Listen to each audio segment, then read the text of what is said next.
Mic check. 1, 2. Are we recording? Hi, I'm Michelle Bernstein, an award-winning chef, restaurateur, and mom. I have a lot on my plate, including my psoriatic arthritis symptoms. That's why I was prescribed Cosentyx. It helps me move better.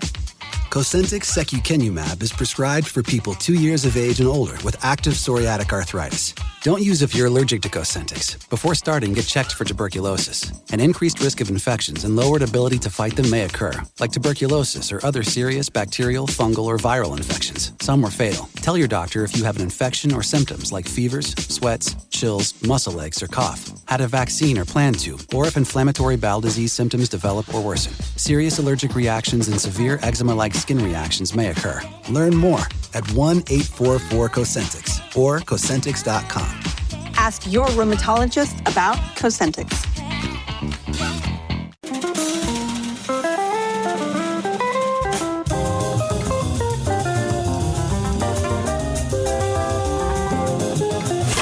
It's The Other Side of Midnight with Frank Morano.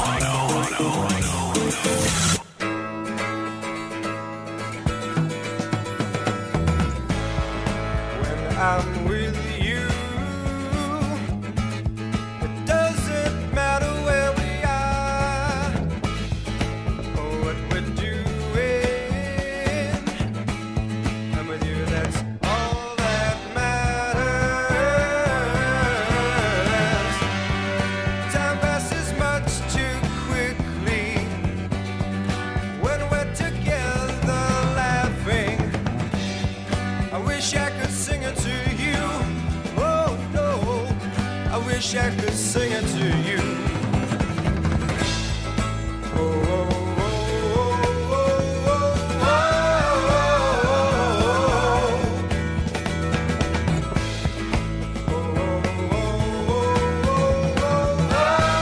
oh. Beginnings by Chicago, a birthday bumper music selection by actor Robert Funero, who played Eugene on The Sopranos. A terrific tune. All right, I am very, very pleased. Obviously, there's a lot going on in the Middle East right now. You have the ceasefire deal, which a lot of people are rushing to take credit for, and a lot of people are unhappy with on both sides of the Israeli-Palestinian divide. And then you have now what's going on in the West Bank. Here to help us break this down is Dr. Asaf Romirowsky, who is a Middle East scholar, the executive director of the Association for the Study of the Middle East and Africa, and the executive director of Scholars for Peace in the Middle East. Dr. Romirowsky, it's great to have you on the radio. Thanks for joining me. Good morning. Thank you for having me. I always like, whenever I cover this subject especially, to give the audience a little bit of an understanding about where someone is coming from, because they may view their commentary differently if it's coming from the best friend of Benjamin Netanyahu as opposed to the best friend of Mahmoud Abbas. With that in mind, tell folks a little bit about your group, Scholars for Peace in the Middle East, and where you fall on the Israeli-Palestinian issue in general. Sure. Well, thank you again. I appreciate the opportunity. So SPME is a group that came together now 23 years ago with the idea of actually mobilizing faculty to combat anti-Semitism and what is known as the BDS movement, the Boycott, Divestment, and Sanction movement. We have a diverse membership, left, right, and center. I think the biggest common denominator relates to agreeing that Israel has a right to exist. The debate, predominantly and has been in outside of Israel and predominantly in American college campuses. The majority of our bread and butter are academics, administrators, professors themselves, does Israel have a right to exist? So I think that's unique in that regard. And obviously you saw the crescendo of what can happen, the reaction on university campuses post 10/7. Sure. So from that perspective, we are a diverse political group. because the debate on American college campuses is really, does Israel have a right to exist? My own background, as you mentioned, I'm a Middle East historian. I have studied the region, and I've worked in the region from here and there, and so my analysis is based on historical grounding as the way I look at the region and making my observations, and I've given advice to here in the U.S. I've spoken bipartisanly to both Republicans and to Democrats. All right, so chances are pretty good you kind of know what you're talking about, which we like. As someone who has studied the Arab-Israeli conflict extensively, how do you see the current ceasefire in Gaza going? What are you hearing about? I know it's only a few days old. How's the hostage release aspect of it going, and how's the non-fighting aspect of it going? So, as you saw from the beginning of this, I mean, I do believe that Trump coming into office, in the sense of a new sheriff in town, was indeed a catalyst to make that happen.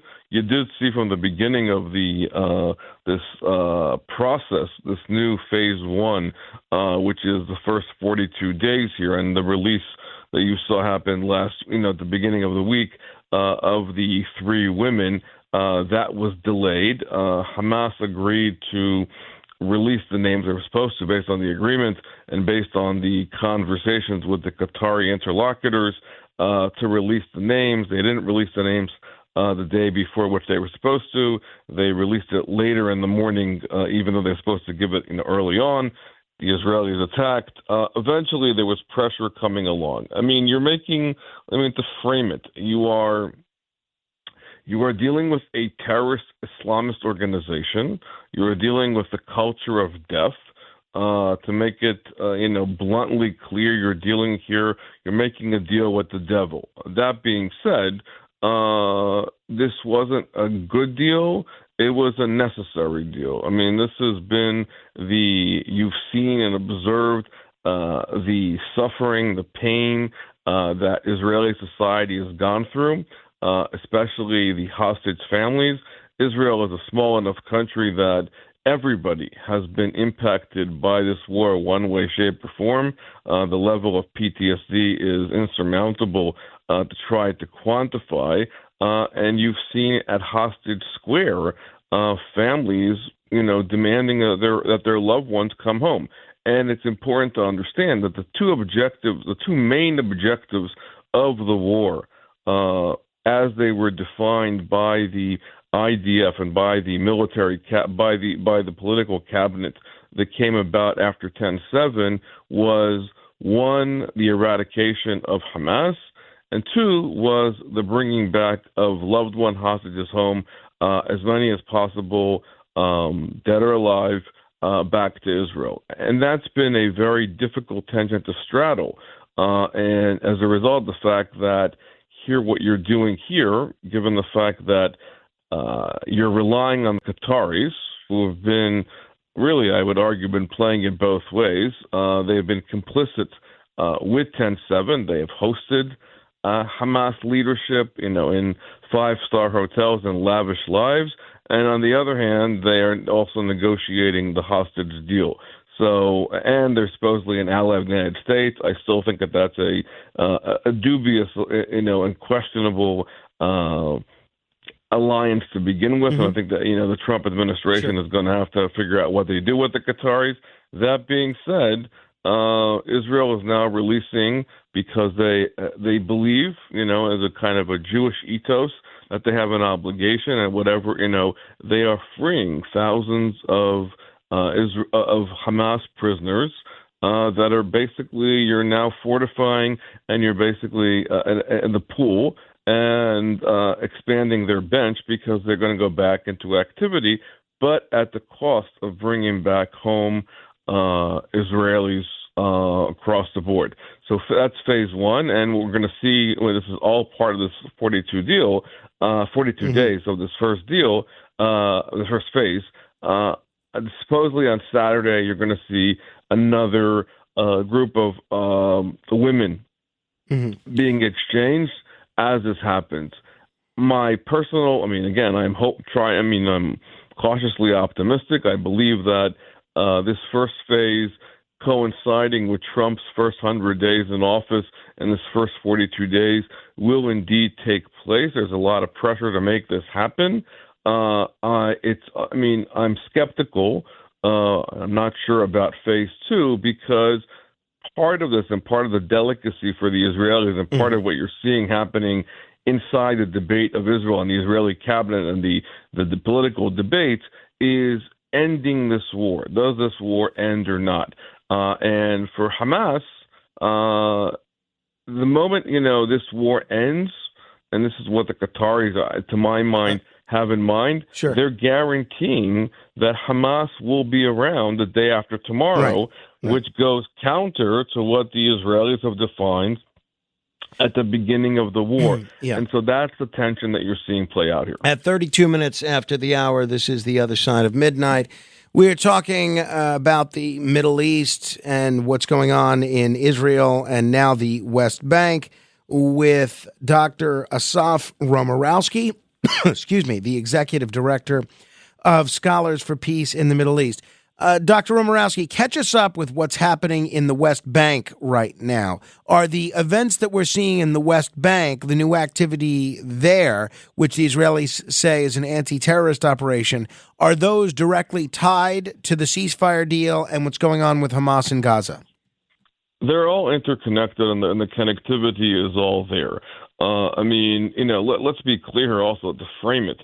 For the past 15-plus months, Israel has been fighting what we all call, what we've been looking at as the multi-front war with Iran. While the focus has been on these, if you want to call them hot zones, for lack of a better term, as far as the north and the south, as far as Hezbollah, with the border with Lebanon, and Hamas as far as Gaza. That's where you're seeing the major focus of the fighting has been. But, again, it goes beyond that because you're dealing with the Houthis and you're dealing with the areas of Judea and Samaria, West Bank. And so what's happening in those areas that you're currently seeing now in acceleration of activity has to do with the fact that those Hamas cells, Palestinian Islamic Jihad, other groups are looking to show support, simpatico for their activities with what's going on in Gaza and other places as well, with the idea of trying to see do the Israelis have the bandwidth to deal with that? And they're looking for the retaliation of the Israelis. And going back to your earlier question, each one of these military operations and each one of these these operations that are happening on the other front has the potential of becoming some kind of an excuse, why to not follow through on the hostage deal by Hamas.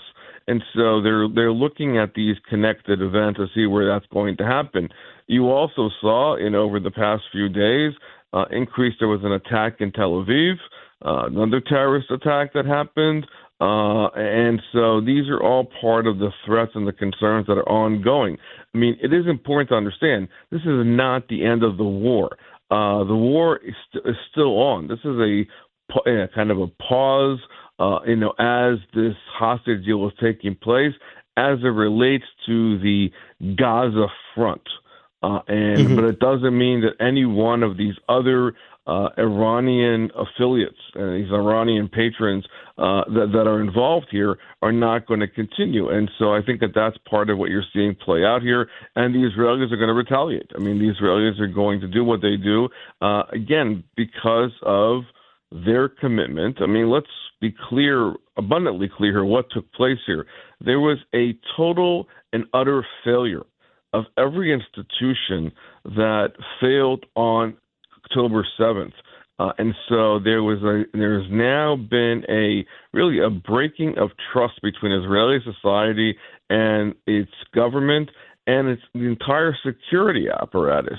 So that being said, the responsibility of the state of Israel is to protect its citizens, and that's what you're seeing play out here.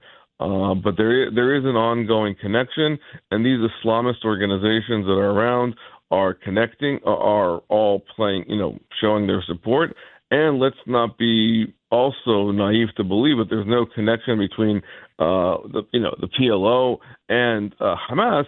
Mahmoud Abbas, who is now serving 20 years 20th year of a 4-year term, right? Yeah, if folks are just tuning in, this is The Other Side of Midnight. I'm Frank Morano. The gentleman we've been listening to is Asaf Romirowsky. Dr. Romirowsky, let me just ask you this. When we talk about the West Bank, a lot of people believe that part of the problem there has been the expansion of Israeli settlements. It's been a contentious issue internationally. How do you respond to critics who say that these settlements violate international law and further marginalize the Palestinians?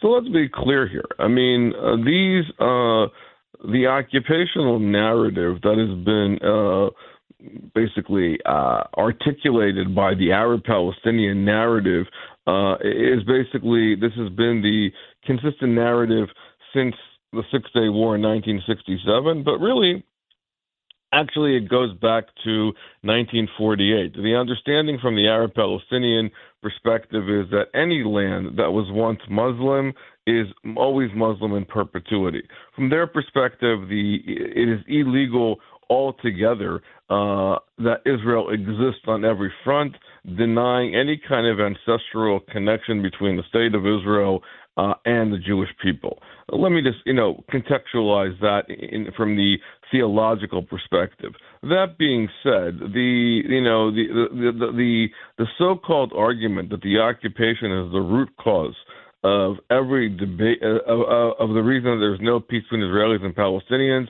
is a farce.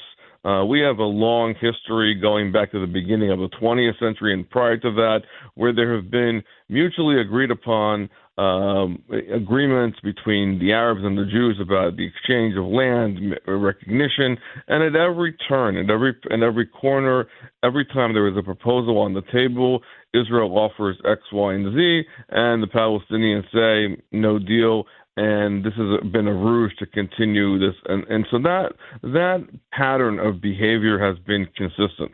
I think that the maps, interestingly enough, for the past 30 plus years, since Oslo, the Oslo Peace Accords back in 1993, and a little bit, and prior to that, have not really changed. The debate has been within the peace process architecture about what is known as mutually agreed upon land swaps.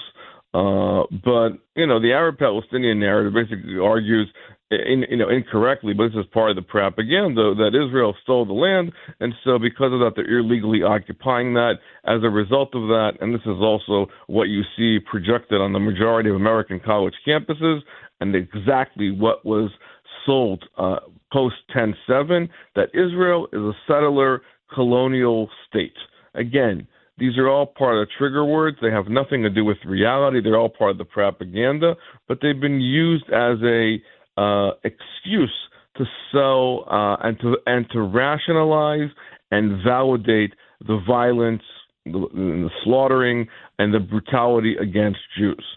I will say that that 10/7, did a lot of things to the state of Israel. What it did, in a very clear way, is shatter, even within the Israeli left, the idea that that actually, who can you have peace with, and the concept of a two-state solution. Everybody understands that what took place on 10/7 was basically a modern-day Holocaust when the state of Israel exists. And, you can see, and we have, the state of Israel has, and we have looked, seen all the evidence of the raping and the maiming and the literally horrific barbarian animals who came in and did horrific things. And all of that has been documented by their own GoPro videos, by their own letters, this kind of barbaric rage. All right. Thank you, Dr. Romirowsky. We're just about out of time. I appreciate the thorough explanation, and best of luck with your group. Please keep us informed. Thank you so much. I appreciate your time. Sure thing. Thank you, Dr. Asaf Romirowsky. If you care to comment on any portion of our conversation, you could certainly give me a call at 646-720-0635. That's 646-720-0635. Your calls and the conspiracy of the day straight ahead.